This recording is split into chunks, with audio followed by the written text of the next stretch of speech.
Hashtag Shy Yeti. How are you? Hope you're fine. This is the Shy Yeti Show. Okay, away you go. Why have I got horns? Oh no. Oh, it's the Shy Life Podcast. Oh, there's going to be some drama ahead. All I wanted was a pie, and then I hatched out of an egg. Okay, bring the mic over. He's ready to record. Is it metaphorical? Is it deep? Is it deep? Boy, he's not all that shy is right. Gee. Blimey, Governor, it's the Shy Life Podcast.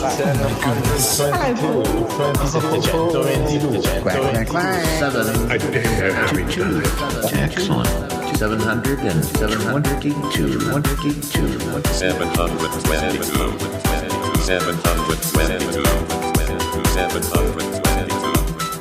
Bonjour et bienvenue au podcast de Shy Life. Hello and welcome to yet another episode of the Shy Life Podcast with me, Paul the Shy Yeti. How are you doing? I'm all right. So what are we going to be doing this time? Well, we've got Martin Holmes back. Me Hi, Martin. again. Yeah, you're back. Penny. Yeah. No. We're going to talk more about some music, or at least we're going to sort of plunge into the late 70s and discuss some of the bands that were about. I'm hoping we'll pick not just some of the big bands, but we'll also remember some of the lesser known ones. But we'll see what we find. Mm-hmm. So let's run the theme music, and when we come back, we'll get started.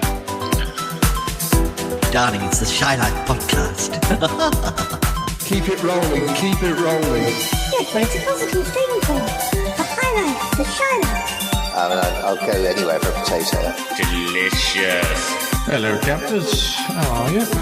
Oh, Go Shy Yeti. Oh, I hope he hasn't found out my secret. I think he has.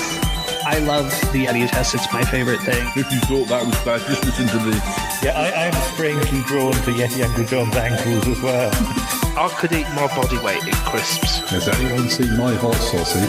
It's all gooey and meaty and yum, yum, yum, yum, yum. I don't think I'm ready to speak about it. Here comes the grizzly. Hi there. It's the Shy Life Podcast. I can't wait for it to begin. I like that. Yeah. Marvelous, Paul. Oh dear, I can't believe that old bag is still around. So, Martin, I think we're up to 1978 or roundabout, but along the way, you know, the way we've been doing it, we've been sort of taking particular bands. Say, if we were talking about 1976, we also cover stuff they did before that and after that. So we may find bands in 78 that we'll skip over because we've already done them. But Or we've forgotten all about them. yeah. Well, we will start with the bands that were the biggest, but I'm hoping we'll also find a few that are sort of, because there was such a lot of stuff. There was such a lot of other bands that were going on. They just, you know, if you think 97. Well, 78 is an interesting year, isn't it? I mean, 78 is because, you know, death of disco, birth of punk, but somehow in pop, some of the old ones are still going, and some of the new ones. You know, it's really kind of what's the word I'm looking? Not a smorgasbord. Well, smorgasbord will do. Yeah. It's a smorgasbord of musical types, I think. Because I'm currently reading the autobiography of Adam Ant. And it's sort of Kings of the Wild Frontier. You sort of forget how much he was about. He was really there from the beginning of punk, and you know, he was. A new romantic. Well, the thing is, he was sort of he's talking about how there were different sections of punk.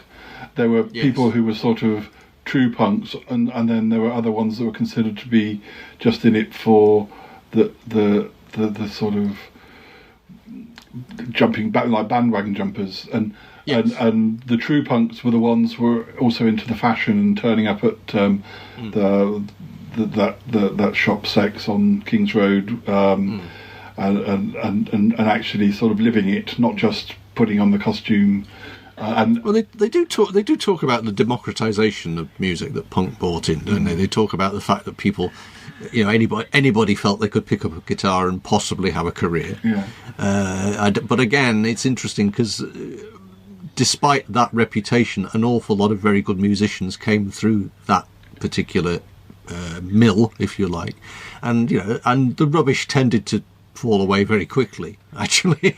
Because but it's ironic. I just find it slightly ironic because the stuff, considering that he was there very early on, but the stuff that he became famous for was a lot more parody or light or fun, or it wasn't really, it wasn't the punk that you think of about. It had already changed by the time he became. I mean, obviously, there were singles that they did that weren't the ones that. Well, 6 months is a long time in music. And I know they say, you know, a week is a long time in politics, but 6 months in music, tastes can change fashions can change very quickly on a whim, really. And the next, people are always looking for the next thing, aren't they? The next phase, you know. I mean, already we're sort of in, you know, the Ramones kind of punk has gone, and even someone like Debbie Harry and Blondie are transforming themselves into a more pop-friendly kind of outfit, you know, to sort of audience-friendly kind of outfit. And you've got Susie and the Banshees, who are, you know, a lot of these bands had history for a few years or a year or two before they started having chart hits. And well, I think it'd be interesting to sort of track the parallel careers really of Susie and say Chrissie Hynde with the Pretenders and Blondie, you know, because they kind of go in three similar but different directions, you know, and I think it's fascinating really because that sort of female-fronted punk or semi-punk band, or at least the core, you know, where that came from, the sort of crucible of where that came from, and they all ended up in very, very different musical directions. Right? I think Blondie I'm a big fan of, right back to the first album, and there's nothing particularly scary about Blondie at any point. It's all because her voice is so good. There were more sort of perhaps spiky songs early on, but I find all of Blondie's albums really enjoyable. Not generally going to frighten your granny, are they? Really? No, but there's a lot of interesting songs on their albums. I definitely think if you like Blondie singles, you've got to. I know that there's a few people I've talked to who've kind of gone, oh, I've never really thought about trying their albums. I wasn't sure if they'd be. And I'm like, oh no. The Blondie albums are up there for me with the ABBA albums. They're essential. And you know, whereas Susie and the Banshees, I do love their singles, and I find their albums harder work because they're not as main. They are much more experimental. Yes. And they're not like, you know, there's nothing to scare the pop fan from a Blondie album. But on Susie and the Banshees, you need a few listens, and I find it's an ongoing thing for me to get into the albums.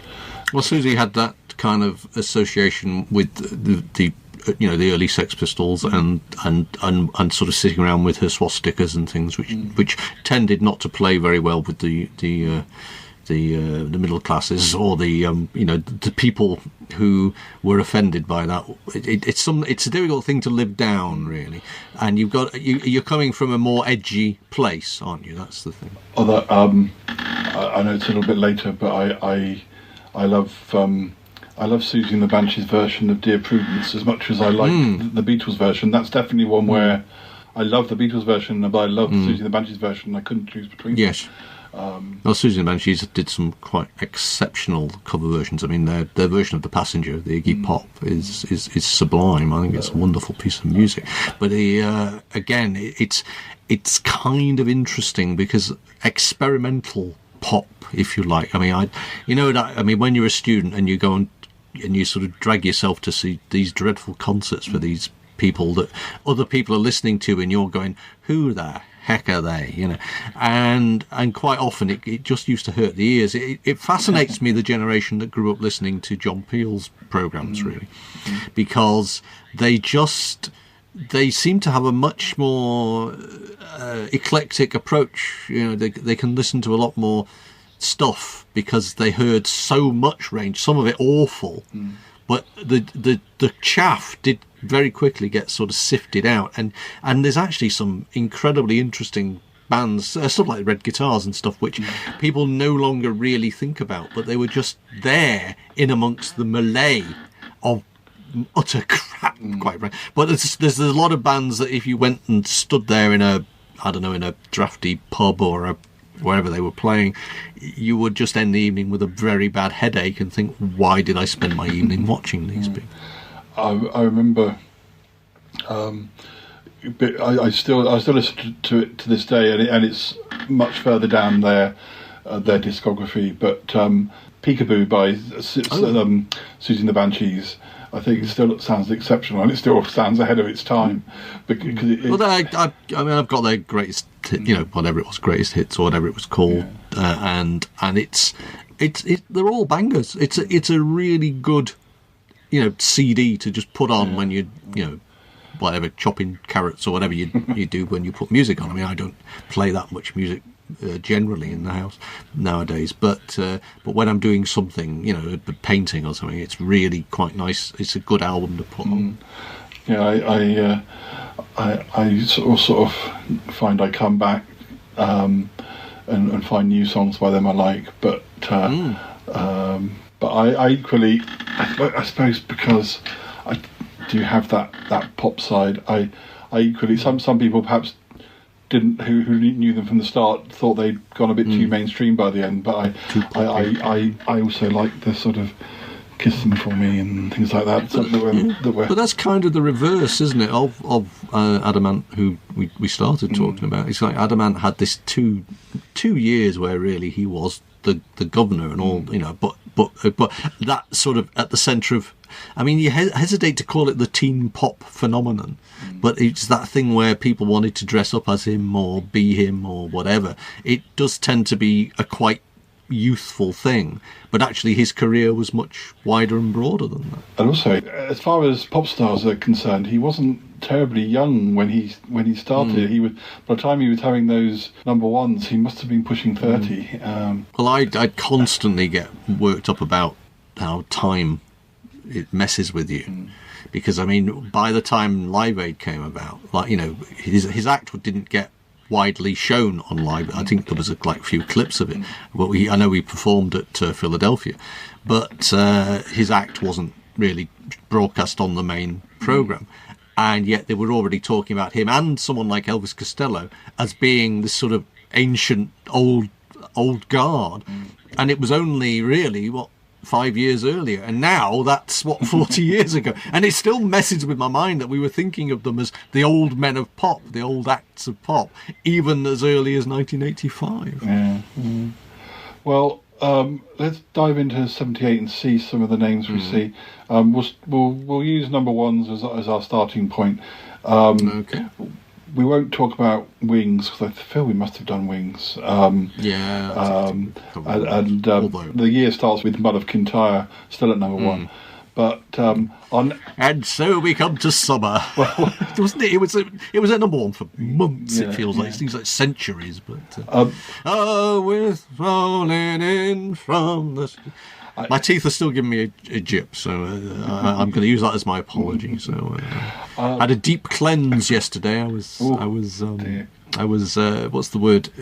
What is the word? Hygienist yesterday, and they had a proper scrub, and I don't think my gums have forgiven me yet. That's why I'm having to go for the water. Your bank account hasn't forgiven you yet either, considering how much they charge. Well, yes, and indeed that I have to go back again and have a second session next week. Yes, that's true. Double sessions. Oh yes, 120 quid a pop. Not nice. We've gone from like a very famous band to I don't know that this is a band that or two singers that ever had another big hit, but we will have a look. Peters and or Lee. No. Althea and Donna with Uptown Top Ranking. Funny, the song is more memorable than their name is. Yeah. It looks like they did. They were teenage singers. They're probably still touring, Paul. You know, these things. It's amazing how you think that there's one-hit wonders that no one remembers, and then you find out they've been on the cabaret circuit, or they've got a residency in Vegas or something. You know. They're described as a Jamaican reggae vocal duo, and indeed they years active, 1977 to 2001. So certainly a lot longer than. Yes. Fair enough.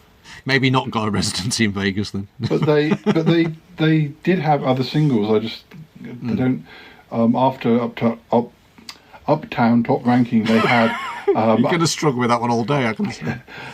They had Love One Another in 78, Puppy Dog Song, 78, Going to Negril 1978, and Top Ranking in 1995. I guess that's just an updated version, but I think they probably do count as being one-hit wonders, but I think they were definitely on. I think I had sort of like a 1978 number ones album at some point, and that's probably where I first came in contact with them. But I don't think there's a great deal of information about them. The next number one, and again we have discussed them. It was Figaro, Brotherhood of Man. The Bomf, yes. Or the Bomb, I should say, not the Bomf. That was people at school. People referred to them as Bomfs. Yeah. Brotherhood of Man fans. It wasn't meant well. Yeah. Although if you liked a brown velvet jacket and grew a ridiculous moustache, I think you everyone knew where your loyalties lay. But, now Figaro was sort of in the style of it's Fernando, isn't it? It's Fernando. Just Fernando. It's their reaction to Fernando. They're like a photocopy of ABBA. Yeah. Really, and the funny thing is, the band that beat them off the top spot, as it were, was ABBA, with Take a Chance on Me. There we go. Now that would have been a party I'd have liked to see. Yeah. But the next, this is at the beginning of a career. We have the next number one for 4 weeks is Wuthering Heights by Kate Bush. Now we haven't, as far as I'm concerned, we haven't had a good chat about Kate Bush. So we should definitely do that. I'm quite a fan of Kate Bush. Did you go to when she did those nights in London a few years ago? No. I didn't, but I know someone who did, but I didn't. But no, I mean I wouldn't have done. But I tend to say that I'm a fan of hers up until about '93, which is when she had her break. When she came back, I didn't like the album she came back with. I've liked one or two of the singles. I don't really care for the fact that she goes back and tweaks albums that she's now not happy with, but I still she tweaked. I think she went back. She did an album where she tweaked stuff from her last two albums, and one of them being the album The Sensual World, which was where I say I'm a Kate Bush fan, and I am, but I got into her at around that point, around 1989 or so, and then went back and explored the other albums. I always sort of, there were some songs that just permeated into my childhood, like Wuthering Heights and Babushka and Wow. In fact, I have Army Dreamers, stuff like that. I have a slightly silly memory of me and my friend Sarah when we were, I don't know, 6 or 7, doing a little concert in my garden and getting a few people to come and watch us. And one of my, I think we were doing sketch. I don't know how long this went on for, as far as our entertainment thing. But I did a little sketch where I was Kate Bush singing "Wow," and I had a tea towel on my head, and I was going "Wow, wow, wow." And the joke was, in my head, it was like a sketch from it wasn't French and Saunders or even Victoria Wood, because it predates them. But I was imagining some sketch comedy where I had a glamorous Kate Bush style wig, and I went "Wow, wow, wow," and my wig flew off. That was the little German. That was what that little sketch was all about. I can't imagine how it translated to those few people watching it. But There's a really, really good version of spoof Kate Bush that Pamela Stevenson did on Not 9 O'Clock News, isn't there? You know, I'm an ordinary member of Mensa now. I always still like to keep up the pretense somehow. People like my latest hits because they like my latex tits, and they all want to get inside my leotard. You know? And I just think that it, in many ways shows how incredibly into the zeitgeist she managed to get so very quickly. Really, I was never, you know, I wasn't one of these people who was sort of doing cartwheels because she made a comeback. I did like the stuff she did with Peter Gabriel. Actually, I think. I mean, I still think that her, I mean, Just on Frontiers, which I believe she does guest vocals on, is you know, grade 1 Gabriel, but also Don't Give Up. It's one of the most beautiful songs that Peter Gabriel did, as far as I'm concerned. I can still find myself sort of wiping a manly tear when that one comes on. It's a powerful song. I also have a probably not very popular opinion that everybody. Well, what was this thing recently with Stranger Things and like the crazy situation where Running Up That Hill was number 1 in America, number 1 over here. I bought the single of that when it first came out, you know. So that was the only Kate Bush I actually bought on vinyl in the day. Was Running Up That Hill as a single. So I must have had some sort of taste. I mean, I can understand it. It makes sort of sense that it should do well in America because it never was a hit at all the first time round, whereas it was in the UK.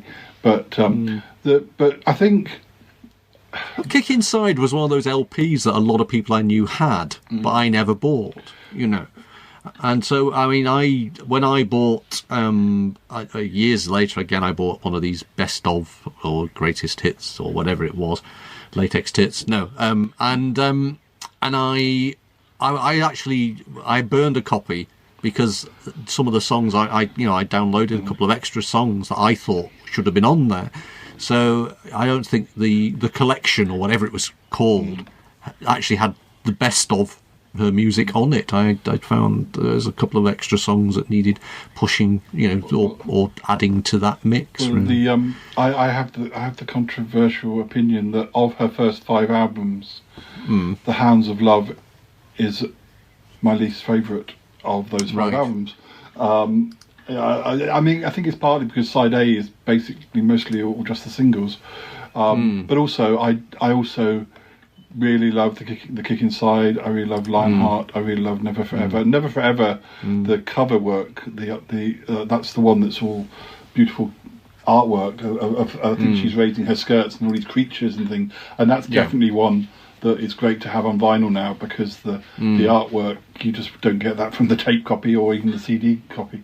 It's probably if I was going to say, and I think I did recently, I mean, a lot of these things where you see on Twitter, what's your favourite album cover, you just have to, you can't think about it for too long, you'd still be there, and there must be loads of covers you like, but last time I saw that, I put Never Forever because that I just think I don't even know who the artist is for that, but I'm sure I could find out.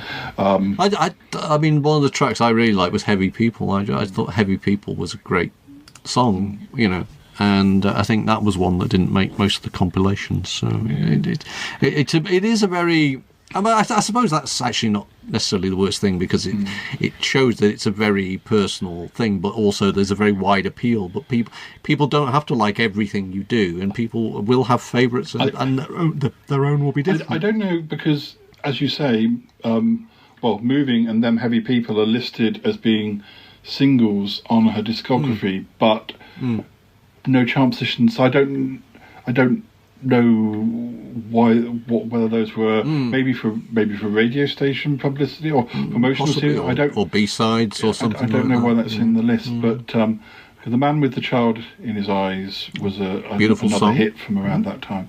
I remember my dad was never a fan. I don't know whether he. I mean, I don't say my dad likes opera, but he likes people who sing well, and whereas I could listen to an opera singer and it absolutely doesn't touch me at all. No. It doesn't, nothing. I just think it's just not for me. I'm so much used to the pop or rock voice. I'm just not used to. And I don't know whether it's because her voice isn't a typical. It's very unique that he didn't like. But I remember sitting in a car again. I don't know what age I was, and him making some comment like it was this song goes on or whatever, and for ages thinking before I started being a fan that it was going to be like a 5-minute song. But The Man with the Child in His Eyes is a really quite short song. It's 2 minutes 52 seconds and even shorter on the album. So I find I must admit of Kate Bush oeuvre, I think actually I find Wuthering the least appealing. Really, I don't know why. Maybe it was just overplayed at a particular age, but I would skip that track. You know? I do like it, but I also remember there's a version on her greatest hits, and I feel like the greatest hits was probably something she was forced into because she's never done another updated greatest hit. I mean, she's released all sorts of things, but not a sort of greatest hits in the way that you used to, because she did have a number of other hits, like The Sensual World and a number of other ones from later albums, and even from her albums since she came back. But I just feel she's probably not the sort of person who approves of greatest hits. I guess that was a contractual. But there was the version of Wuthering Heights on her the whole story, which comes like after the Hounds of Love album. I guess probably after the success of Hounds of Love, they wanted to cash in. And there's a version of Wuthering Heights which she's re-recorded. It goes on slightly longer, but it has a sort of. It doesn't have the warmth. It seems very cold by comparison to the. It's just the production techniques. It's just a lot more. I don't have the vocabulary to explain what I mean as far as it doesn't sound as like the warm version that was the single. It could be quite slick rather than actually the original just capturing a moment thing. It's very difficult to recapture a moment. Yeah. Some people accuse me of choosing obscure things to be different or difficult but I think it's just nice to ask. If you ask somebody who's a Queen fan what their favourite song was and they said Bohemian Rhapsody, I'd just roll my eyes because I'm sure I don't know enough about Queen. There must be other songs. I'm sure that there are other singles by Queen, but just singles by Queen that I prefer to Bohemian Rhapsody. It's an interesting one that because I have they're one of the bands I do have all of their as far as I'm aware I have all of their main albums. I don't, there are a couple of. I don't go for the deep cuts releases or anything like that. I mean, I'm not that big a fan, but I've got most of the stuff they put out. And the one that I still really enjoy comes from an album which I can't stand. I struggle with The Miracle. I really struggle with The Miracle as an album. I don't particularly like it, but I love The Invisible Man. I think The Invisible Man is a great pop song, just a great pop song. It's not necessarily my favourite, but it's the one that if I'm like I say, if I'm chopping the carrots, that I'm quite happy to chop carrots to The Invisible Man. But I presume that if I was talking to a massive Queen fan, there'd be some obscure album track or Scandal or something. So I tend to say my favourite Kate Bush single is a single from '78 that is actually she's already onto her second album by the end of '78, and it's actually the first single off Lionheart. It was Hammer Horror, which only got to number 44. Well, that appeals to you on so many. Yeah, exactly. It's more obscure. It's horror. It's quirky. I mean, that's what I love about her early stuff. She loses a lot of the quirk in her songs. There are all sorts of subjects and weird little characters and all sorts of things in the early albums that it's lost by the time you get to Hounds of Love. It is a lot more mainstream by then, and I just love those early sort of. I suspect that's just the nature of. Yeah, well, she's growing a up. Successful pop star. And she's also grown up, and she's in her 20s by the time she gets to Hounds of Love. Yeah. Although one of my other favourite singles of hers is also one from I think it falls into 1990. got to number 38, Love and Anger. It's from The Sensual World. It was the third single, because it's amazing, because The Sensual World got to number 12, so that was the first single. That was a relatively, that's not too bad. No. But maybe you'd have hoped for a top 10. But this woman's work was the second single, and that gets used so much in films. And when it came out, it only got to number 25, and yet it won a BPI award. It just sort of shows. I mean, she probably wasn't very typical of what was doing well in 1989. By then, she was the old guard and doing much completely different types of music than what was popular at the time. But going back to the earlier part of her career, the other big hits she had in the UK would have been Wow, number 14, Breathing, 16, Babushka 5, Army Dreamers 16. Another one I really love, which is hard to get hold of. I hate. You know how much I dislike Christmas. One of the few Christmas songs I really like is December Will Be Magic Again by her, which only got to number 29, but that wasn't even on the whole story, and it's not even on many Christmas compilations. There was a Christmas compilation from maybe the 90s or late 80s where it was on there, and that's the only time that I remember. I don't think you can even buy it on iTunes. It's just difficult to get hold of. I remember, this is probably about 10 years ago, I managed to remember what compilation it was on, and I managed to find an old copy. So somewhere, I have a copy of December Will Be Magic Again. But unless, these things change all the time, unless it is more easy to get hold of now, for a long time, and it's on YouTube, but...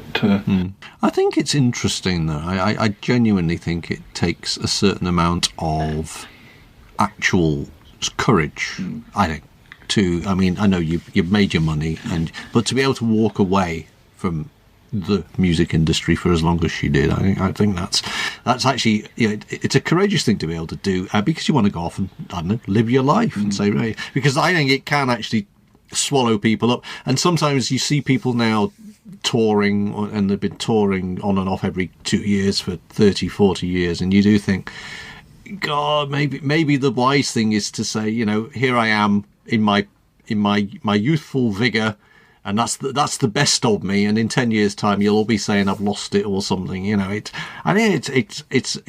a very clever thing to do, because also leave them wanting more. That's the old showbiz adage. Running Up That Hill last year was number one in UK, Australia, Belgium. It shows the power of a good tune, but equally it shows, interestingly to me, that perhaps if she'd carried on being around or in the zeitgeist as much, maybe it wouldn't have felt like a rediscovery. I think the beauty of that was actually people thinking that they were discovering this for themselves, and what the hell is that? Whereas, you got old farts like me going 30 years ago. It is fascinating. Well, I think you're right. That it felt new and fresh, because it wasn't something that was constantly being played on the radio, because or constantly, Yeah, I think you're definitely right, and probably when I did see how it was used in Stranger Things, and I think if I'd have not known about the whole success of it, or if I'd have seen it when it immediately came out rather than a few months after it was out, I probably would have rolled my eyes. Oh, not using this song again, how unoriginal. I mean, when I heard originally that a Kate Bush song was appearing in it, but I didn't immediately hear which one, and I was kind of hoping that wouldn't it have been nice if wouldn't it have been nice if it was Hammer Horror? No, wouldn't it have been nice if it was one or that Christmas one? Yeah, or wouldn't it have been nice if it was one of the lesser known ones, because it felt like, well, that one doesn't need, and that kind of, I would like some of her other songs that didn't do so well to have not one that was already done. But obviously in America that wasn't the case. So, and it also encourages people to explore a back catalogue, and that's not the worst thing in the world. I mean, there is a terrible tendency, certainly in series television, specifically to fall back on the same tunes. You know, when they want to do something that's a bit sad, they pick this tune, or at Christmas time especially, there are people's cover versions of Have Yourself a Merry Little Christmas that turn up all the time on and it's like, oh, well, they're using that one this time. There is a lack of originality because people go to playlists and they go to computers to find them, a track that might be appropriate or might mention this or might mention that. It is interesting when something comes out of left field a bit. And even though it's a song that our generation was very familiar with, it was a song that kind of got forgotten about, and it's quite nice that people rediscover it and then go, oh, who is this Kate Bush person? Is she working out of a...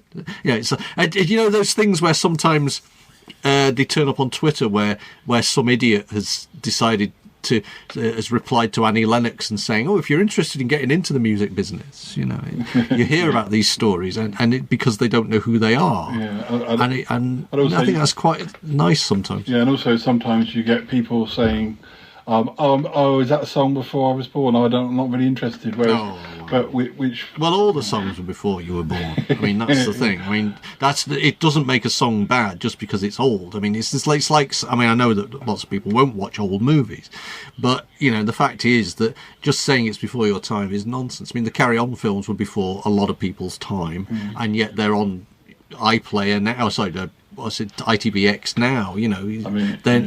They're not. They're not unavailable. You just aren't interested because it's not something that your current magazine is telling you is in the cinema today. But whereas I was only really interested in older music, and was only slowly soaking up covered music when I was younger, and eventually caught up.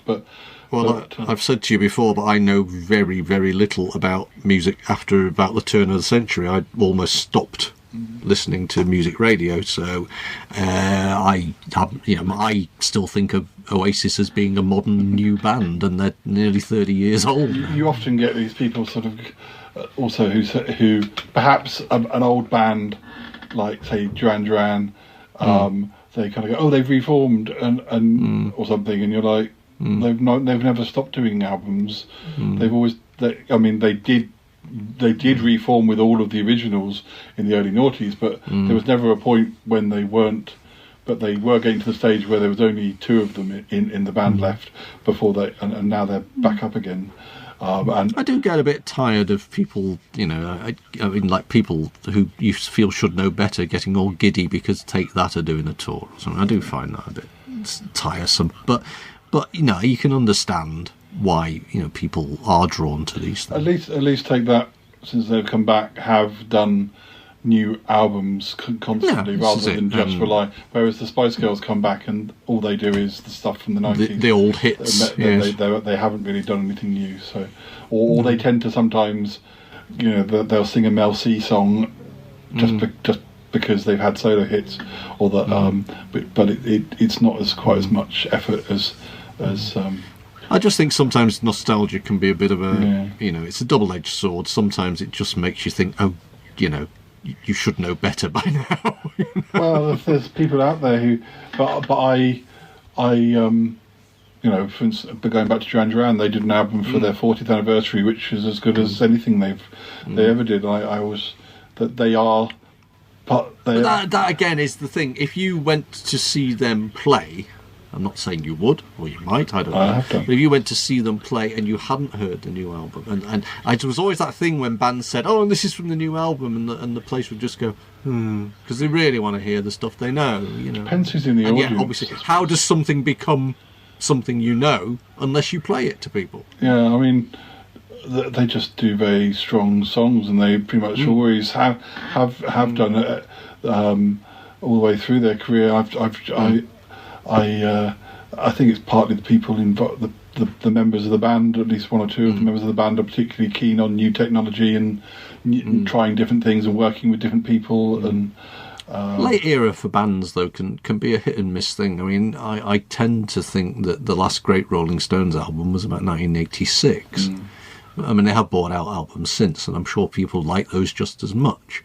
But genuinely speaking, you kind of think that if an act that were popular 20 years ago do suddenly bring out a new album, it better be a bloody good one, and it better have a load of banging tunes on it, because otherwise it's just going to get quietly ignored. Yeah, I'm not sure that some of these bands do still have it in there. It's just a shame not many people are listening, and other bands really probably should just stick to their backlog.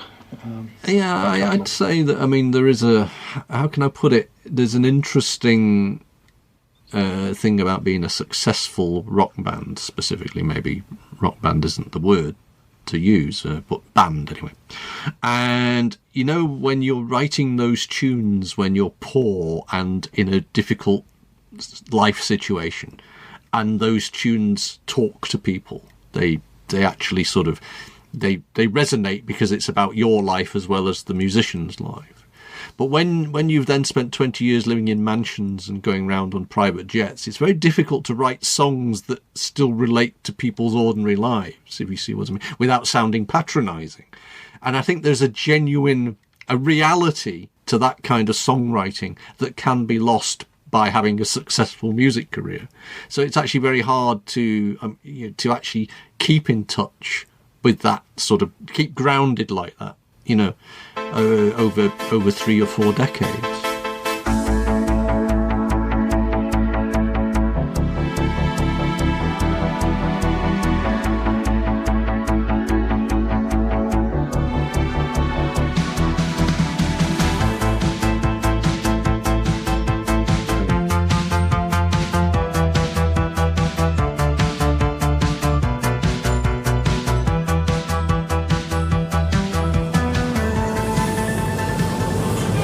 Hi listeners, welcome to the extra material. Today I'm killing time. I wrote a poem about that. It's about 10:30 and I need to be in Euston for Harry's 50th birthday meal tonight, or as he calls it, his 32nd, something to do with maths and something to do with 50 being 32 if you do a certain formula, or anyway, I don't fully understand it. I don't know much about maths.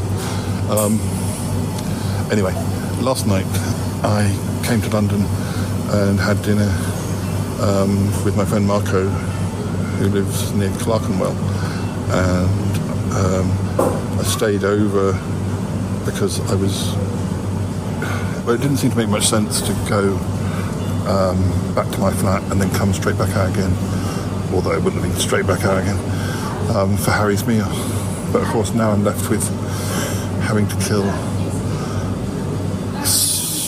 between about 8 hours or something. So you're going to join me and we're going to see how we can kill the time. Be a bit careful that I don't drain all my battery on my phone. I'm currently still in Clerkenwell. I have a plan, maybe go to Wetherspoons for lunch. There's one just a couple of stops down the bus, so I'm tempted to go there. At the moment I'm in a Cafe Nero with an apricot croissant and a coffee, and I'm going to make that last for a while. Might even go back for seconds, we'll see. I don't want to go anywhere too busy. I don't want to have to go anywhere where I have to walk too far. I want to get off one bus and get back on again. The possibility is after Wetherspoons I could go back to Waterloo and then get a bus from Waterloo to Euston. Or I should be able to, I'm actually, as Marco said, I'm actually closer to Euston from here. But buses may not be as... There's quite a few buses coming and going around here, but I don't see any that are going to either King's Cross or Euston, although there is supposed to be one somewhere. But I think I will, well, I'll have my coffee here and then I'll go to Wetherspoons and then I'll decide. I can't see myself being late, let's just say. I'm going to have plenty of time. But so it doesn't really matter if I go all the way back to Waterloo and then come all the way back up again. If it kills some time. And it's a bit of a rainy day. It's not like, at one point I thought I could sit out in the park. There's a couple of parks on my route, but it's not really good enough to do that. It was raining a minute ago, it's not at the moment, but the other thing I haven't done is watch last night's Doctor Who, so I could do that on my phone. Hopefully that won't drain too much power, but whether I start doing that here or wait till I get to Wetherspoons. Oh, the choices I have. Let's see how I progress. I've got to eat this apricot croissant now. Sorry I can't share it with you. I'll report back again when I get to my next port of call. Okay. I'm sure I shall manage to kill the time. It sounds awful, really, doesn't it? I never like to waste a free day, but I was hoping to see Dr. Neff, but unfortunately he's had to go to Ireland for a funeral, so he's not even in London, and I don't think Milo is free either. So yeah, and so yeah, let's see. I shall speak to you again momentarily.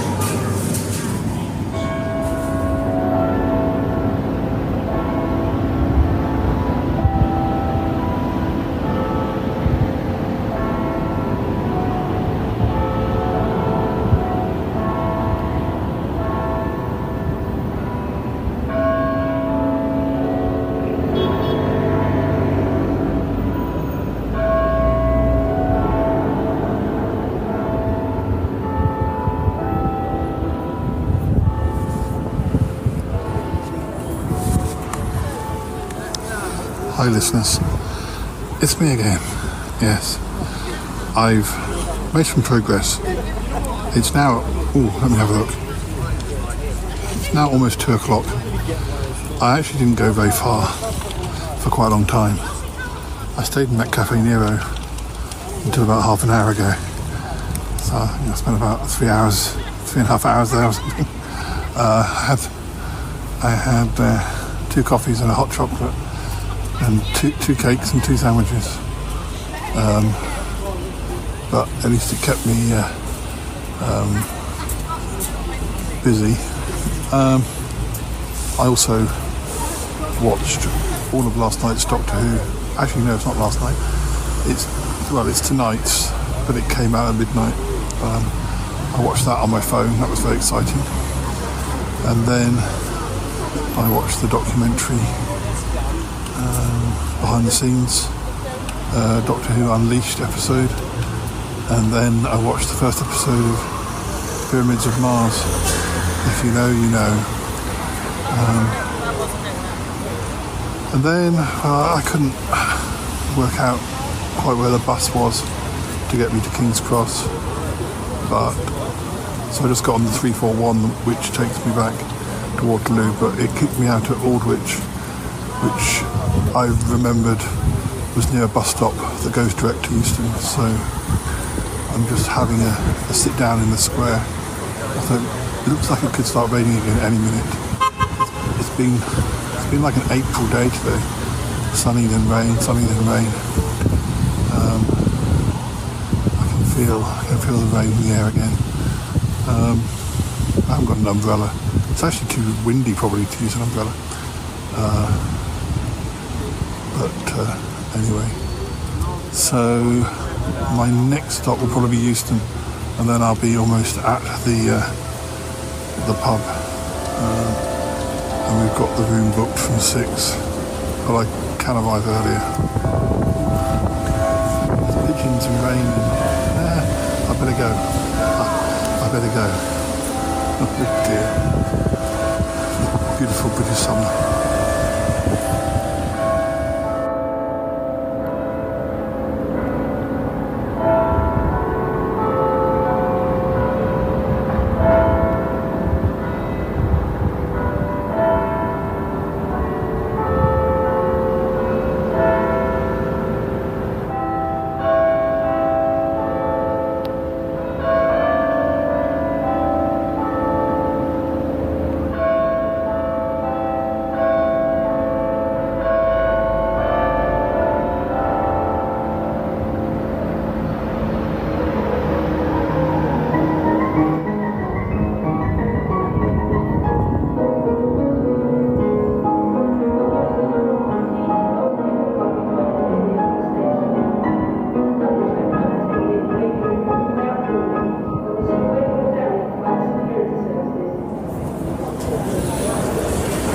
Hi listeners,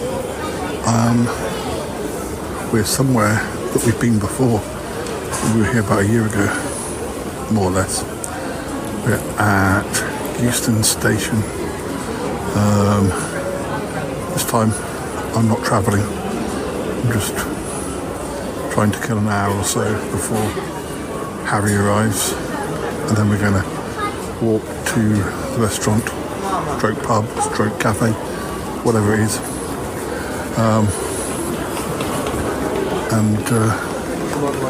Yeah, I don't know if I should have another coffee. I've already had 2.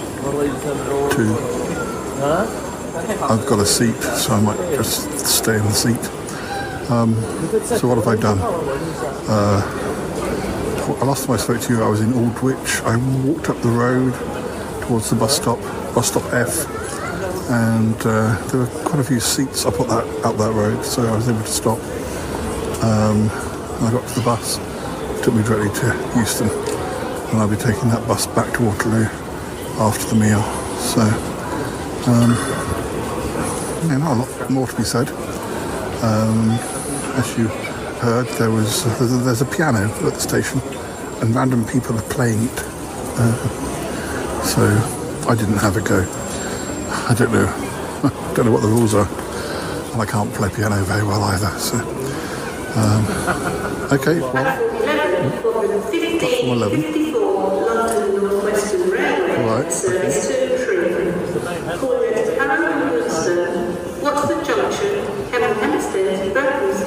Okay, well, I'll speak to you in a bit.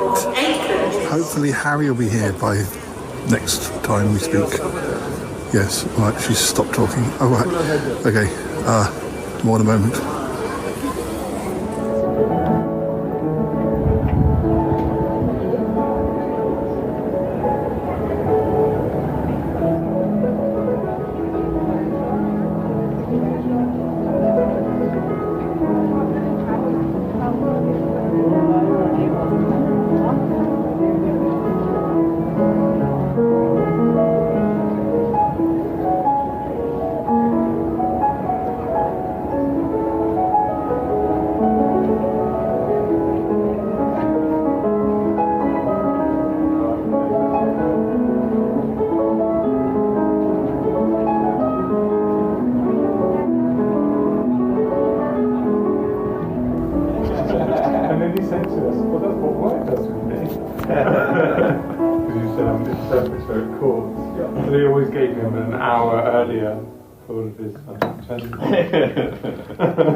It's available. The thing about Churchill, the thing I did see Churchill in Stockholm.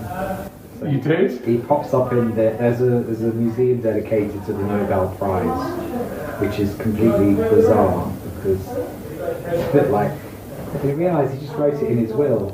After my death. Oh, the will. Do the will. So he's going to have the Fulton Prize. Hello. Hello.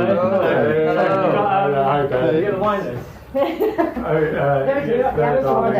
Just so the lady would have to wait. Just have to pick one.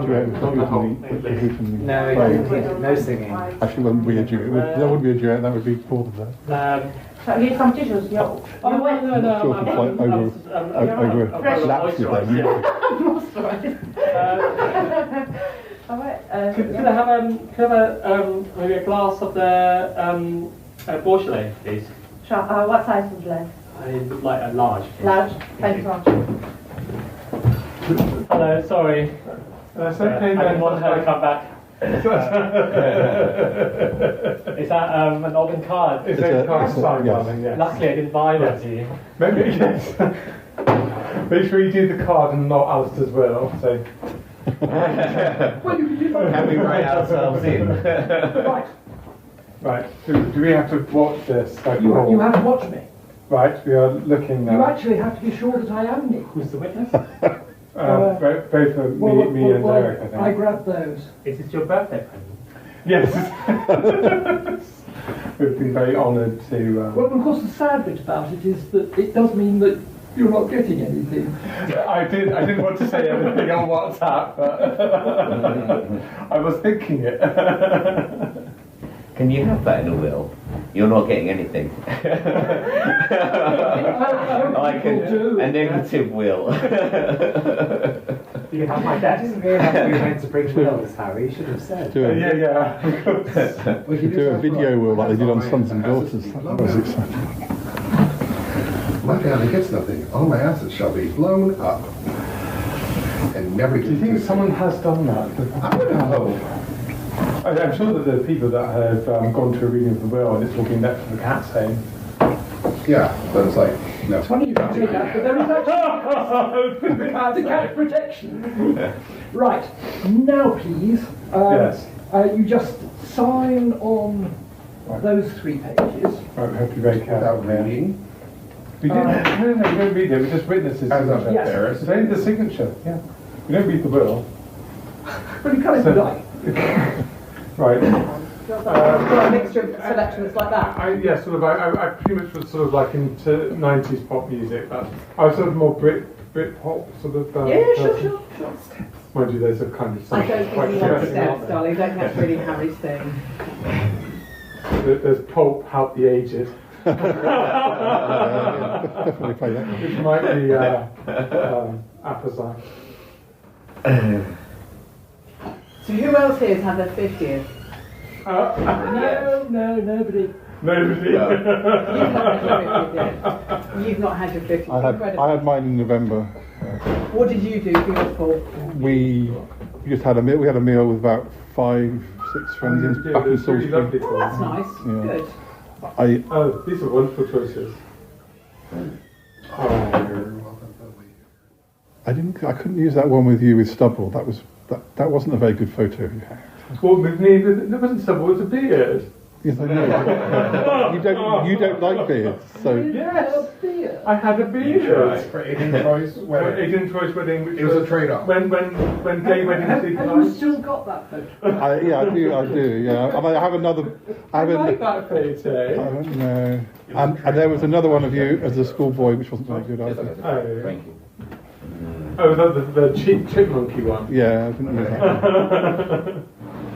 And some of them, there were some nice ones, but they were too small. Very much. Well, the trouble is, the squares are all different sizes, so I wanted to go for the ones with you, like doing the marathon and with your mum. So it meant that some of the ones... The one with my mum is brilliant. Yeah. Harry, do you have the TV control? I'm going to do. Take a bit. So, darling? Do you have the TV control? Oh, yes, sorry. Or I can stick a... Well, no, you can pair with the TV. Where is the Yeah, TV could control? do. Have you ever taken the face down? But I normally look down to avoid the chins. Oh, here it is. Look at me. You want to have some, darling? Harry, can I get a sound bite from you? Oh God. Okay. Yes. How was your birthday and how was your party? I'm still young. I'm still in my 30s. Yeah. Yes. Because in hexadecimal, I'm 32. Yeah. That joke is finally going to wear out after today. Still young and confused. Yeah. I've explained it. And you've had a nice evening. But you don't hate it. I have had a lovely evening with all of my friends. Yay! And it's good to have my friends around me. Yeah. Because time of need. in the time of need, after a very difficult life, all the struggles, it's good to have my friends around me. Yeah. I get by with a little help from my friends. Oh, we might get copyrights, right? Never mind. Oh, I'm glad you had a good evening. And thank you, darling. Harry, lick it. Oh. It's not like come across badly in the template. What is that you put in your mouth? Really nice. It's a gluten-free caramel cheesecake. Ooh. Harry Young is Dawn French. Harry, hip replacement. Should we be singing happy birthday? We haven't actually had a happy birthday tonight. Well, as long as you don't do the bumps. No, definitely not. We don't want you bringing back up your lovely food. I think happy birthday is copyrighted, isn't it? Depends on Oh, is it copyrighted? No, it's not. No, I think it's okay. We can do that. Okay then. We can do a modern version. So, shall we give her? Happy birthday to you. Happy birthday to you. Happy birthday, dear Harry. Happy birthday to you. Hooray! Hooray! But she's a jolly good And so say all of us. Yeah. Hooray!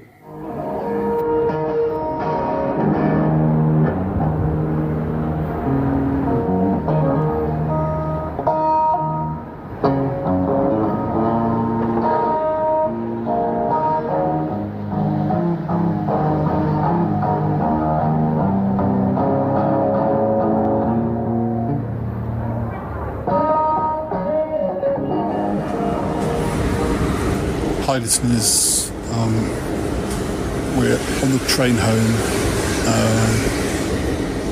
The party went well. There was about 8 of us, maybe more, maybe less. I think maybe 8. There was a square table and there were 2 of us on each side. Harry provided some of the food, which I hadn't expected, and then we got a few extra things. And had a couple of ciders and feet hurting, but I got the train, just jumped on just before it was about to leave, about 1 minute before it was about to leave. At least I'll be home by 10. I shall sleep well tonight. Well, I may do, or Dealey may not allow it, but anyway, that's all for this little adventure, and we shall return to whatever else we were doing this episode.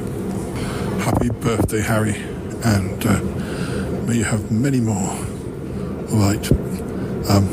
See you later, listeners, or see you in just a second.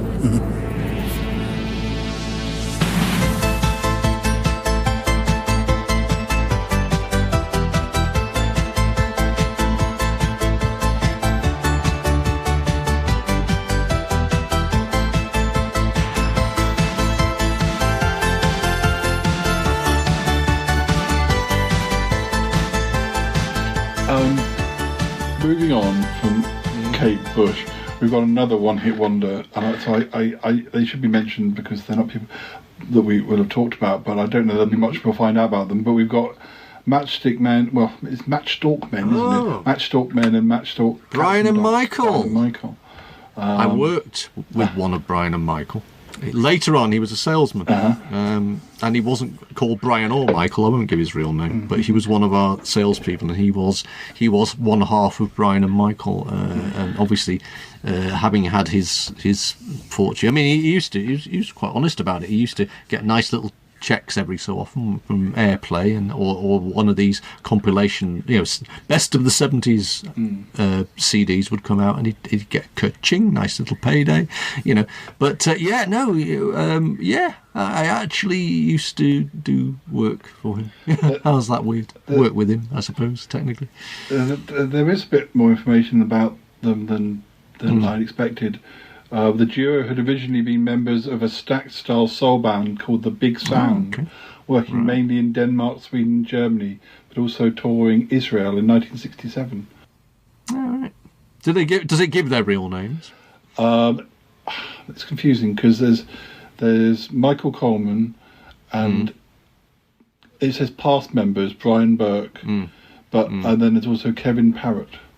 Yeah, Kevin Parrott was the guy I worked with. I'm not sure what's happened, whether he's come in when Brian Burke departed, or I don't know, but I know he certainly he made, he was on the recording, so he was Brian and or Michael for the purposes of the recording and the Top of the Pop scene and all that kind of thing. The act Brian and Michael was originally called Burke and Jerk.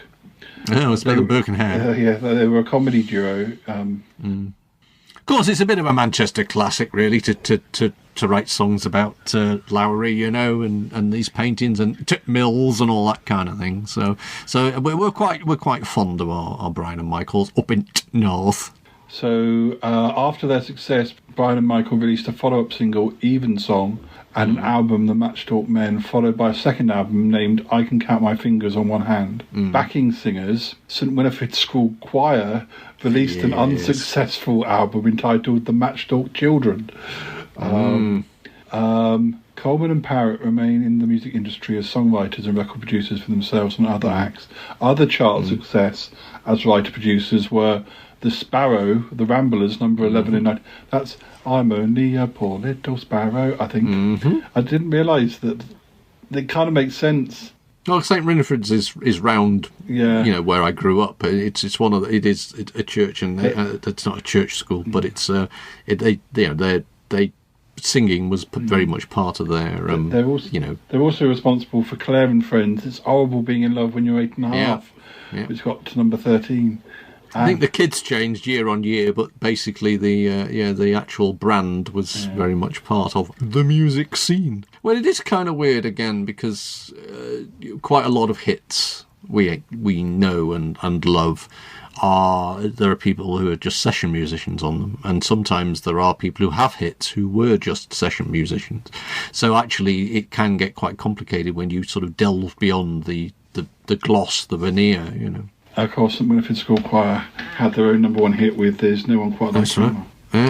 Did they do Grandad We Love You as well, or was that Grandma We Love You? Was that? I don't know. It's definitely a genre of songs that now it makes sense that they were.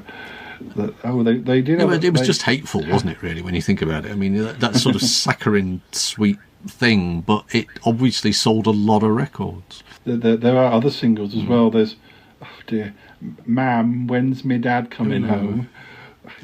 You Don't Call Me Darling, Bottle of Gin, Pinocchio, and in 1983, Mama, which got to number 9. It's that it is that stage school makes you want to throw up vomit saccharine treacle thing that always is what it makes me think of. But again, they had their place and people liked them, and I'm sure lots of grandma. I mean, what's that episode of Father Ted where everybody's obsessed with that young lad, the musician, and it's the same kind of thing. It's like a certain people of a certain age and a certain mindset will just lap up that stuff, whereas that makes me want to punch the television.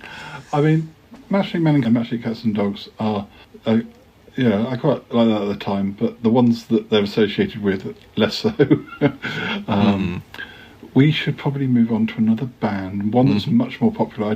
Much more bigger. I don't know. Bigger. I don't know how much of their career we can discuss because it was quite a big career. But April-May 1978, Night Fever by the Bee Gees. The Brothers Gibb. Yeah, I don't think we ever talked about the Bee Gees, but they were around for a long time. I mean, I've seen the black and white stuff from the 60s when they were kind of like gospel singers. They were kind of, they were very much they'd grown up as these. It's like youth performers, really. I mean, like sort of little Jimmy Osmonds almost, and then they went on to have adult careers and a phenomenal success in the age of disco.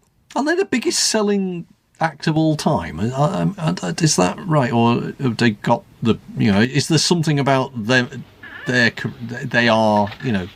I'm sure they must have various records that, I mean, not literally Guinness Book records. But they did break up in and about, well, they didn't break up, but they had troubles, and Robin left the group in '69. Their split didn't last very long, and they were back together. But you know, that could have been the end of it.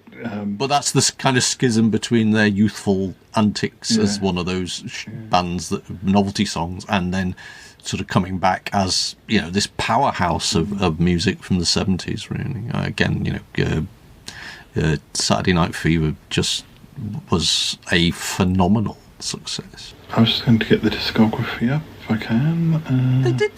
They were in a film, weren't they, of the Beatles? You know, of Sgt. Pepper. They were actually in the film they made of Sgt. Pepper. Yeah. I think I have seen that as well. I think I've got the photoplay where that was announced. Actually, somewhere in a box. It's just kind of weird. You just can't imagine it now. But it's a phenomenal career that they had. I haven't really got much else to say, but I'm amazed that how many songs they wrote and how many absolute, you know, classics of the type, and how huge their songwriting career was. I mean, of course, they carried on writing songs for other people as well, which is which is a clever thing, because Staying Alive, the sequel, wasn't it, to Saturday Night Fever, which wasn't as successful, but strangely directed by Sylvester Stallone, which I still find kind of bizarre, especially as it has, I think the opening feels like forever, but it probably isn't, of just the camera focused completely on John Travolta's arse for however long it is for the opening of that film. But bizarre. Stallone, what are you telling us here? What's going on in your world?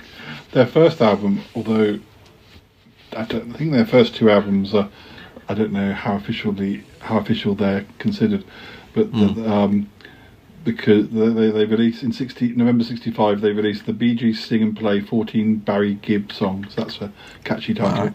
And then Spicks and Specks in November '66.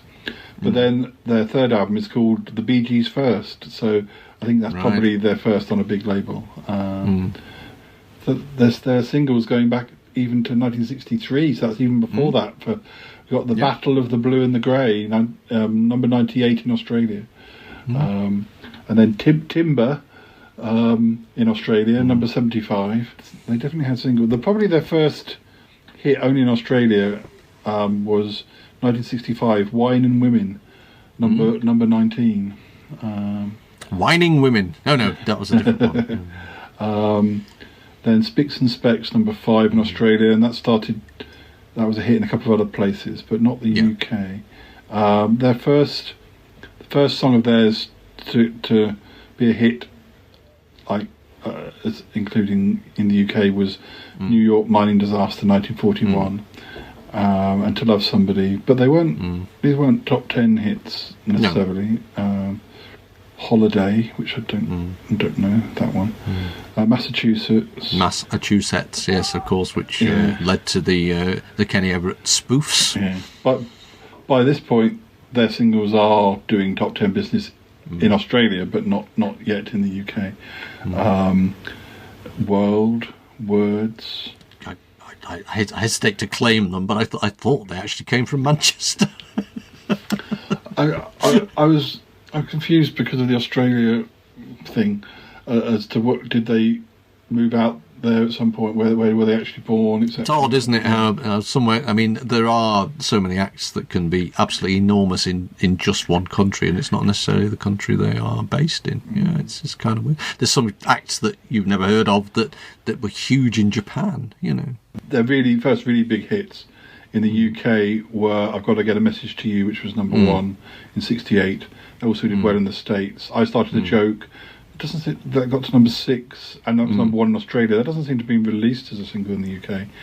And then 1st of May, that got to number 6 in the UK. So, and Don't Forget to Remember got to number 2. But when they sort of came back. Well, after that, I say they pretty much in the mid '70s reinvented themselves and became this phenomenon. You know, there's no other word for it, really. That still took a while to the disco side, sort of. Still, when they come back in the early '70s, it still seems to be very much like what they've been doing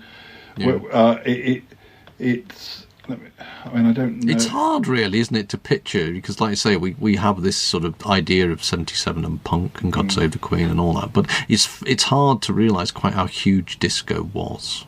You know, it was enormous, and so many incredible disco funk tunes come out of that era that surpass the coming of punk. You know, go on. I say 77, 78.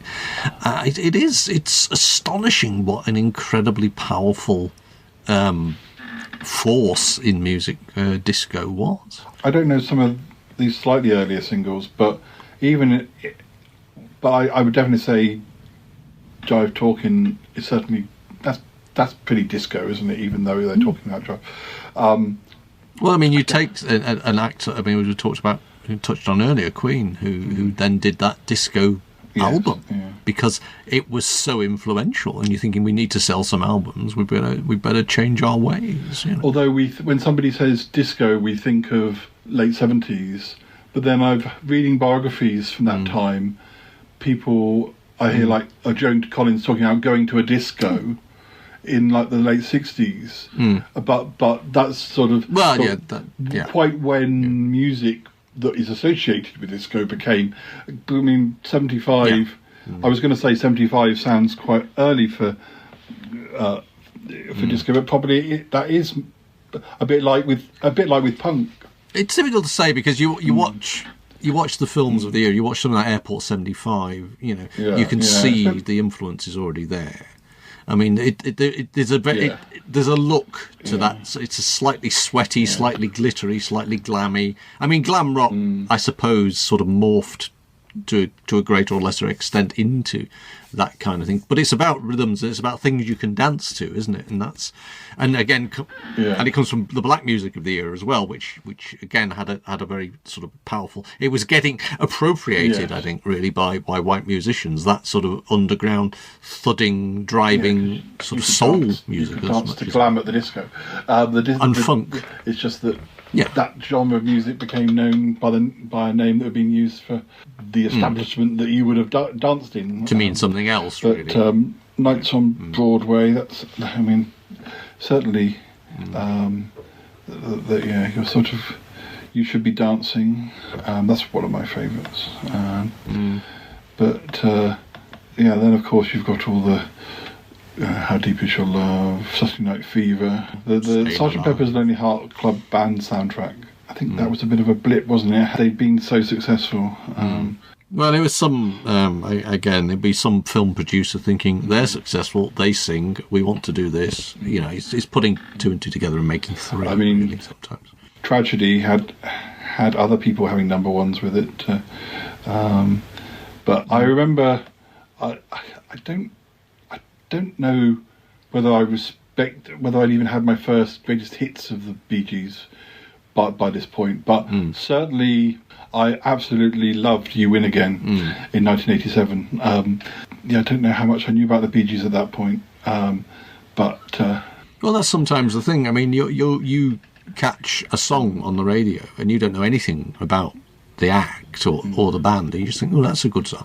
I mean, I can absolutely hold my hand up and say that I was driving across the moors late one night, having visited some friends, and I just had the radio on, and two or three tracks came on, and I absolutely thought, I went out the next day and bought the 3 CDs that those tracks were on, and one of those was a Wham CD, and there was no way on earth I was going to ever buy a Wham album, and yet this song came on the radio, and it was one of the George Michael's later solo things, but it was actually from one of the late Wham. It was just a phenomenal song, which is a different corner, which I'd never heard before, and I just thought, that's phenomenal. And then the bloke at the end of it says, and that was Wham, and I'm going,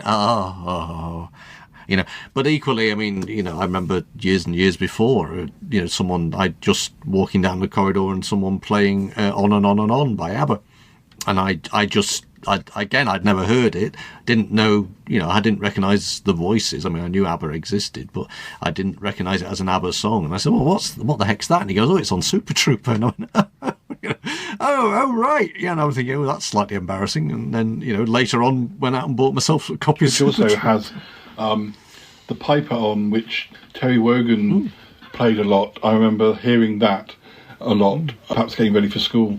That was never a single, although I think it was. It could have been a single, considering how much it got played. And in my head, I always thought of it as one of their hits, although it never was. I'm sure my muso mates would look at. I mean, I think they always thought that my vinyl collection was a bit naff, but I think they would probably find my musical taste very naff, really. But they would certainly be rolling their eyes at Wham and ABBA. But there you go. I mean, you likes what you likes, don't you? Yes, I mean they're still having top 10 hits. Bee Gees as late as 1998. They had a top 5 hit, Immortality, with Celine Dion. Sorry, not a fan. But this is about good musicians. Yeah. They do have long careers, and equally, they can write songs for other people, and that's that's I mean, you whatever you may think of them as people or as performers, they were very successful. They're a band I've known more for their singles and having compilations rather than ever. I think I have dipped in and tried to think. I've been quite curious. I wonder what a 1968 album by them. I'm sure I may have listened to this one called Odessa and one called Cucumber Castle, and that the titles appealed, but I don't think they were quite as psychedelic or as I was hoping for. But there's always so much to explore out there. Following the Bee Gees, we also have another big 70s band, Boney M, with Rivers of Babylon. Now, I don't think we've really discussed. Again, they sort of. I mean, they're like German disco, aren't they? Really, I mean, they are again, but so absolute. Whatever you again think of them as performers, and they were certainly eccentric as performers. They did some very popular and long-lasting tunes that have stood the test of time. Really, Rasputin featured in the most recent Doctor Who episode. That's right. So amongst others, and Ma Baker, but Rivers of Babylon probably is the one. If you had to, if you asked 100 people to list their Boney M songs, but it's they were of their time, and it's interesting because I think they were influential on things like acts like Darts. You felt that there was, whilst Darts were obviously not doing the same kind of music, but they had the same kind of structure, and they had that deep vocal alongside sort of much higher voices. It was definitely a good vocal mix, but powerful stuff. And they're one of those bands that you can easily do a greatest hits, and that they really did have.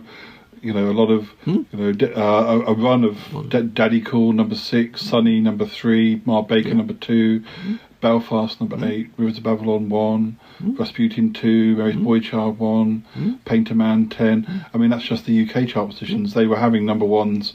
Yeah, and it's surprising, isn't it? I mean, because you kind of think, can I list any?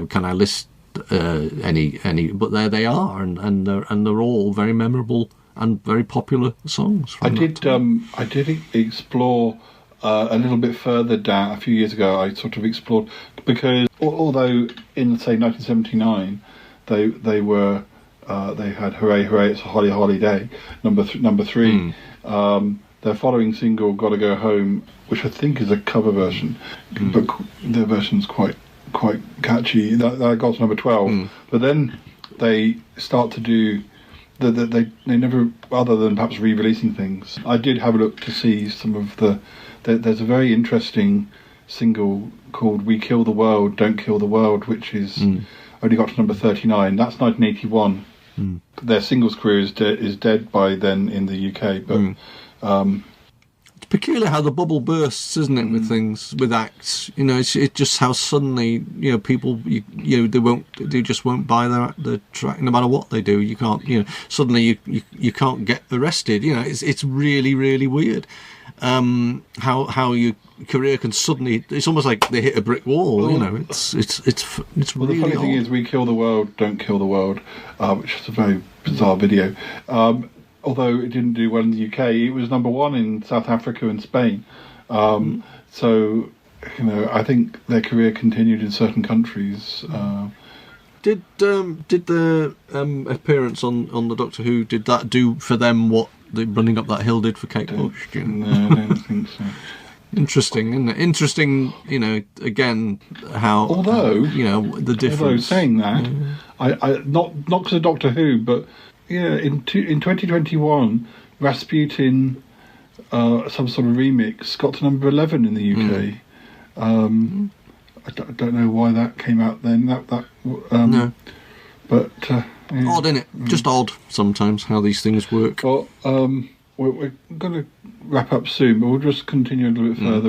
We've got You're the One I Want with John Travolta and Olivia Newton-John. ONJ, well, that was number one for about 2 months, wasn't it? It was ridiculous. Just you couldn't get away from that one.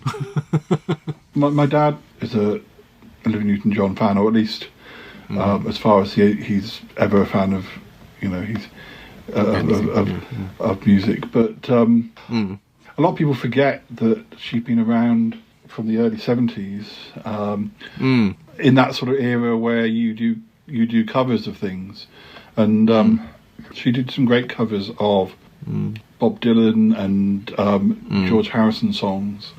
I like a lot of her stuff before 78. But then, of course, there's the stuff that she did, that probably the more like the physical and other singles from around that time. Because I think it is interesting. It's weird, really, because she almost feels like, and you're going to hate me for this, but she almost feels like the proto Kylie. You know, it's kind of like it's sort of having that sweet, innocent career and then going a bit raunchy. As there seems to be a very similar pattern in both their careers somehow. You know, just about 15 years apart. You know, it's just there are parallels you can see there. Yeah, I think. I mean, possibly one was more successful than the other, but you just sense similar beats being hit. It's hard to judge in a way, because although Kylie's never been massive in the States, I mean, she'll have a fan following, and I think like Can't Get You Out of My Head was big for her. But whereas Olivia Newton-John was big in America, but in the UK. And probably other countries, Kylie sustained her career with number ones and successful albums over. Whereas Olivia Newton-John was always releasing things, but they were never after her peak. They were never quite as her sort of peak of fame was perhaps a 10-year window or so. Whereas Kylie's been going more like 30 now or more than that.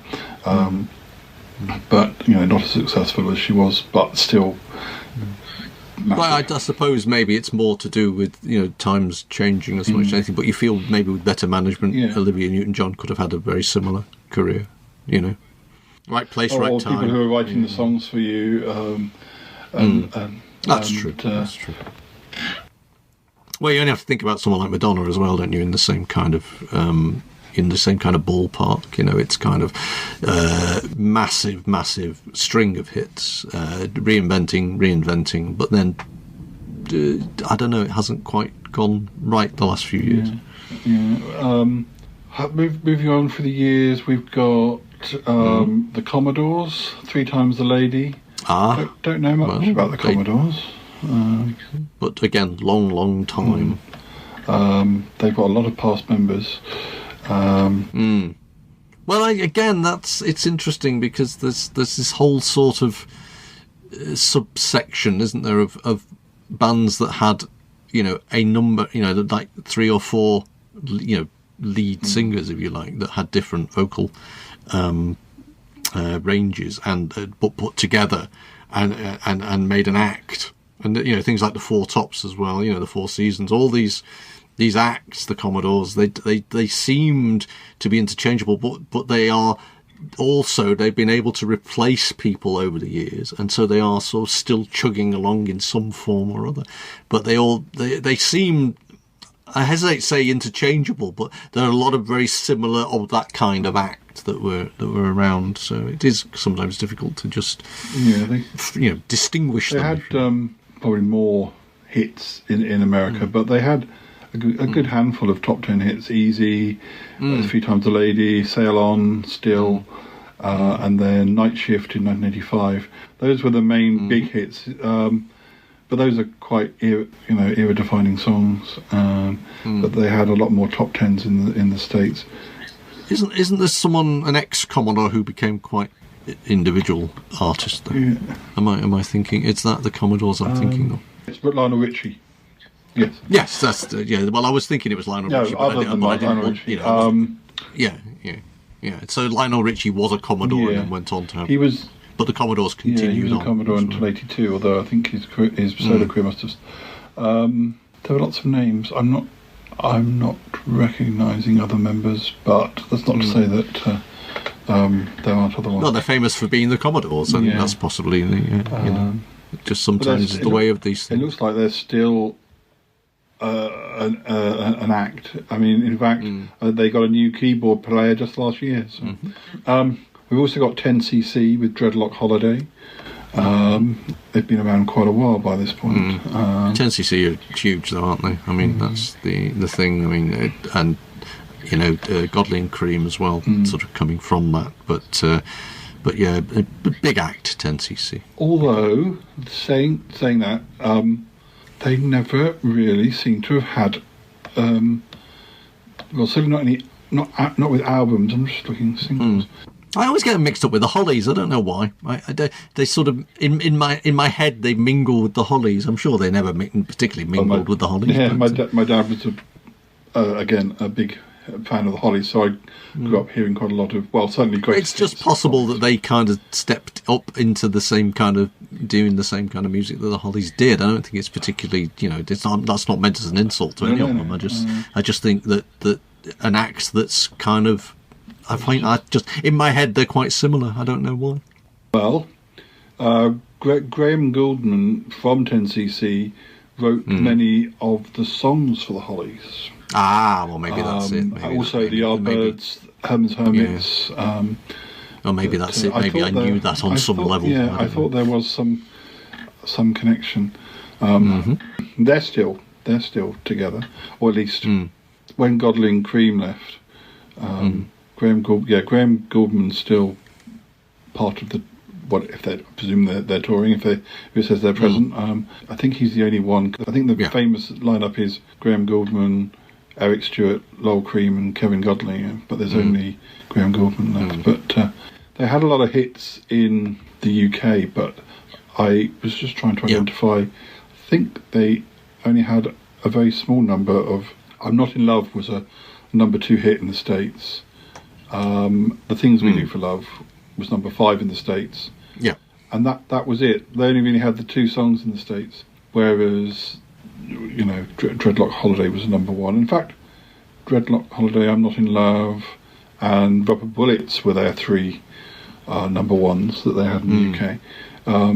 Not The Things We Do for Love, which, but they had Art for Art's Sake, number 5, I'm Mandy Fly Me, Good Morning Judge, The Wall Street Shuffle.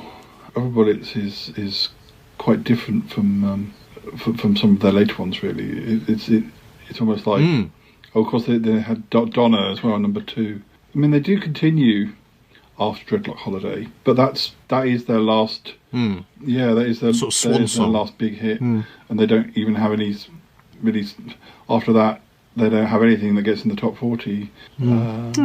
Interesting. But to the end of 1978, we have Rod Stewart. What we've done, we did him last time. Boney M again. We've done them, but what we haven't really talked about, and this will probably be our final we may. I'm afraid we got no Ick this time. He's currently being held hostage in another dimension. Although by the time this gets released, goodness knows he might be back. But he's not here currently to sing for us. So we might have a quick look at a few other little bands. And well, you can always extract the best of Ick from previous recordings. Yeah, well, exactly. I could. We may even start with some of the other bands. Has he got a greatest hits? By the way? No, not yet. But we may look about some of the bands we'd like to talk about next time in that spot where we'd usually have Ick sing. Fair enough. Unless you and I want to do Summer Nights or a duet. No. I don't think my throat can cope today. No, we won't do that. But we will, before we go, we will talk about one last band. Just deafen somebody in Carolina. The last band we're going to talk about, because we haven't talked about them yet, is the Boomtown Rats, who had a number one with Rat Trap in November. Yes, the Boomtowns. Yeah. Which again is interesting because that is it's kind of like the soft end of punk. Really. I mean, I'm sure they wouldn't like to be thought of as that, but again, it was very, very pop, and. Rat Trap, and of course, what's their other huge thing? Don't Like Mondays, isn't it? That's the Don't Like Mondays, yeah. And of course, Bob Geldof went off to become rather famous for other things later on. Yes. Strangely enough, we talked about Live Aid at the beginning when we were talking about Adamant, so I suppose that brings us beautifully in a circular discussion, really. But I think actually that's the thing about the Boomtown Rats, but it became more associated with him than with the band. You know, and a bit like Ian during the Blockheads, people don't really remember the name of the Blockheads. Well, I mean, obviously fans do, but the general public don't remember the Blockheads. They remember Ian Dury, and I suspect we remember Bob Geldof more than we remember the Rats. Really, that's probably terribly insulting to lots of people, and I'll have to apologise on the next show. But it is kind of interesting that the front man is often the person we remember most about various. I mean, it's again, even with acts like Blondie, even with acts like Pretenders, even with acts like Susie, we remember the Susie. We don't really remember the Banshees. You know, we remember Debbie Harry. We don't particularly remember the band. You know, it's terrible, really, when you think about it. Terrible thing, because quite often they are the most successful thing about them, and quite often they go on and have very successful careers as producers and what have you. But for some reason, we focus on. Because that's who we connect with, we focus on the person who's singing the song. The Boomtown Rats era of success, well, and also geographically, surprisingly long, I think, actually. Well, I don't know. I mean, I guess it was in the terms of you're probably talking about 4 years of them actually having big hits, and they were very big in Ireland and very big in the UK, and not very much anywhere else. I Don't Like Mondays in '79 seems to be the only single that charted well in Australia, Canada, Germany, Netherlands, New Zealand, Norway, Sweden. It was a big top 10 hit in all those countries, although it only got to 73 in America, and they had no American hits. But it probably didn't. The NRA didn't like it, probably. You've got the big singles, or the biggish singles, because some of them were sort of top 15 hits. Banana Republic I liked. Looking After Number One, that was a big hit in Ireland, but number 11 in the UK. Mary of the Fourth Form, sort of Mary of the Fourth mid-teens. She's So Modern, number 10 and number 12 in the UK. Like Clockwork, number 5 in Ireland. I'd forgotten half of these. 6, yeah. Rat Trap, I Don't Like Mondays. Rat Trap and I Don't Like Mondays, those two were two number ones in a row. Then Diamond Smile, number 13, although that was number 3 in Ireland. Someone's Looking at You, that's one of my favourites, number 2 and number 4. Banana Republic, number 3 in both Ireland and UK. But that was kind of it. The Elephant's Graveyard got to number 7 in Ireland, but was 25. They had other singles, but this kind of, they've often said that by the time, they got to Live Aid, he was Bob Geldof was in the Boomtown Rats, but they weren't having single hits anymore. So he was also known for, later on as more of a TV producer, wasn't he? But he obviously made his money and was quite happy.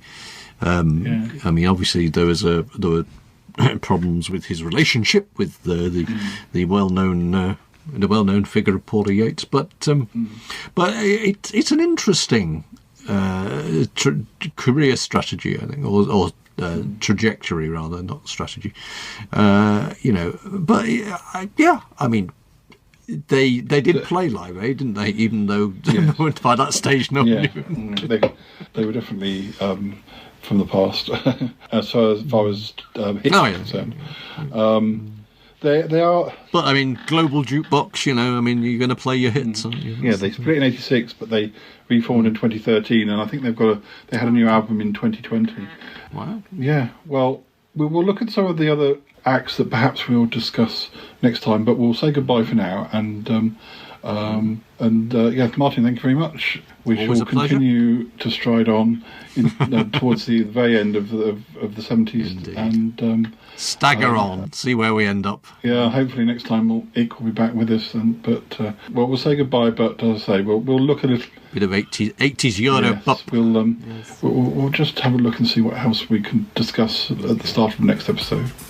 Okay, thanks again, and goodbye for now, listeners. Goodbye for now. Take care. Goodbye.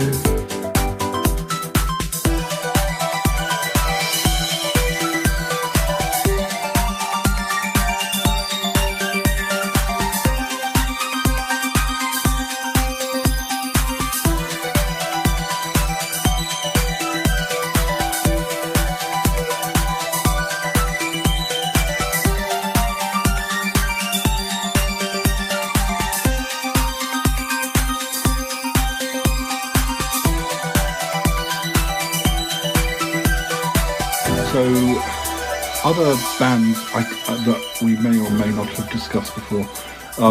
As far as number one albums in '78, we've got Bread, Bread are a favourite of mine. So I don't know if we've discussed them, but I don't think we have. I think so. No. They're more associated with the early '70s or even late '60s. So I mean, I think that's just a compilation. Of course, Fleetwood Mac are around this time. I think we've probably got time to talk about them at some point. Absolutely. I don't think we've discussed them. Looking down the other singles that weren't top 10, we ought to discuss Gerry Rafferty with Baker Street. I quite like Gerry Rafferty. Even though you don't like saxophones. Yeah, that's one exception. But I do like Barbara Dickson, and she does a lot of his backing vocals in the early years. Fair enough. Ladies and gentlemen, Miss Barbara Dickson. No, it's me, listeners. There is a single from '78 which I like, but I don't think there'd be much to discuss. There's a band called Clout who did Substitute. They're sort of the South African Bangles, although they're before the Bangles. So really, the Bangles are the American Clout, but they're girls with guitars. But, is that the one? I'll be your substitute whenever you want me. Yes, that's right. Is that's got some really, really dodgy ideas in the lyrics of that song. I'm sorry, I remember thinking that. Actually, if you listen to the words, that's just that's messed up nonsense. Yeah. It's almost as bad as that one, the Pina Colada song. That's messed up stuff going on. We ought to talk about Blondie next time because they did have several hits in '78. Darts, I think we've done Darts. Rose Royce, Jilted John, Village People, James Galway. These are all potentials for next episode. Andrew Some Gold. of them probably didn't make the cover of Looking. Some of them probably did. I mean, Electric Light Orchestra, I don't think we've discussed. Yellow. Yeah. In '78, they were having hits with Sweet Talking Woman. There's a lot to like about Yellow. There's a lot to dislike about Yellow, but they went on a bit, didn't they? Although one of my favourite albums of theirs is one of my favourite albums of all time is called Time, and it's by Yellow. It's from 1981. It's quite a late. From the musical. No, actually, no. It's nothing related to the musical. No, it had like. I can't remember what the single was now, but there was one hit from that album, but it's just a good concept album about going into the future. It's just it's probably one of my favourite albums of all time, actually. There we go. which it's funny sometimes. Bands can sort of be on their way out, but still be do something that, of course, that strikes a chord. Yes, of course, or we mustn't say too much, but of course, Electric Light Orchestra continued that sort of well into the 80s. Then there was in the early 90s there was Electric Light Orchestra 2, which I think was one that Jeff Lynne wasn't involved with. But then a couple of years ago, at least, I mean, I think Jeff Lynne has done new albums of ELO. There was a very good song, I think it was over lockdown, a new ELO song that I liked. The only thing was, it felt like he'd kept it short, perhaps for radio play, and I think Electric Light Orchestra songs need to be at least 4 minutes. It just felt, with all of the orchestra. You need a bit of prog in there, a little bit of. It just didn't seem right to have a bit of orchestration. They have to actually feel like orchestra song. A 2-minute 30 ELO song just didn't seem right. I wasn't ready for it to go. It was really good. It was very, it could have come from the era. It was very just authentic. By the 12-inch single, that's all. Yeah. Of course, we got the Carpenters in '78. We could talk about a number of them. Neil Diamond, his greatest hits, but he's not really associated with that. Well, I mean, he was there, but I don't think he was having hits. It's just that's the thing. Sometimes the albums that are big in a year, if they're greatest hits, they might actually have very little connection with the year they come from. True. But and we can also talk about the Nolan sisters because and Elvis Costello, you mentioned him earlier.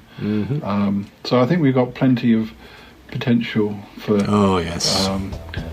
But something for everybody, or nothing for nobody. I can never remember which way around. I gotta go now. Bye. Gotta go. Bye. Goodbye, goodbye, goodbye, Goodbye, goodbye. Yes, goodbye. Wow, really? No kidding. Thank you, darling, and you too. Bye-bye. This show is part of the Pride 48 network. Find more shows over at pride48.com. Oh dear, what's going on now? Oh, it's the Shy Life podcast. Let's go. I have a voice. I have a voice. You have a voice. You have a voice. We have a voice. We have a voice. Unique voices in podcasting. UnivazPods.net. That is so cringe, oh my god. You're a man of culture as well.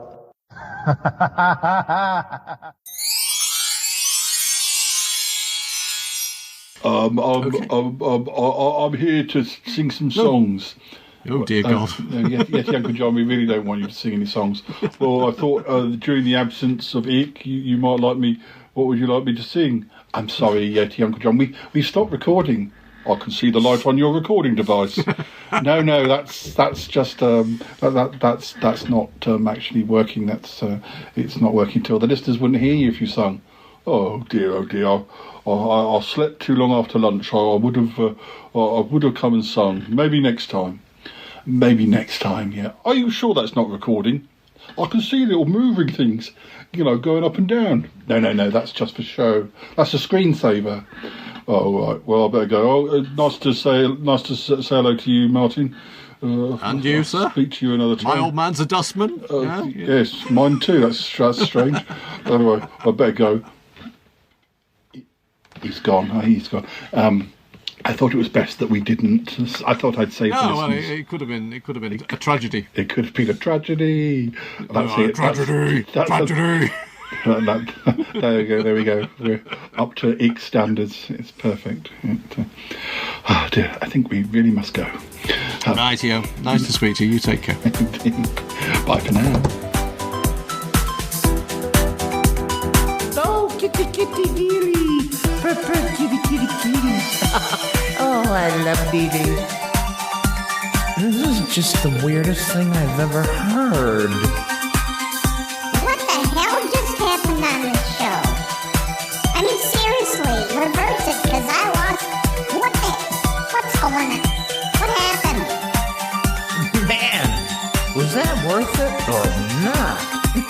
goodness. That was a darling little shoe. Whoa, I love that one. Great show, Paul. Yep. That was a good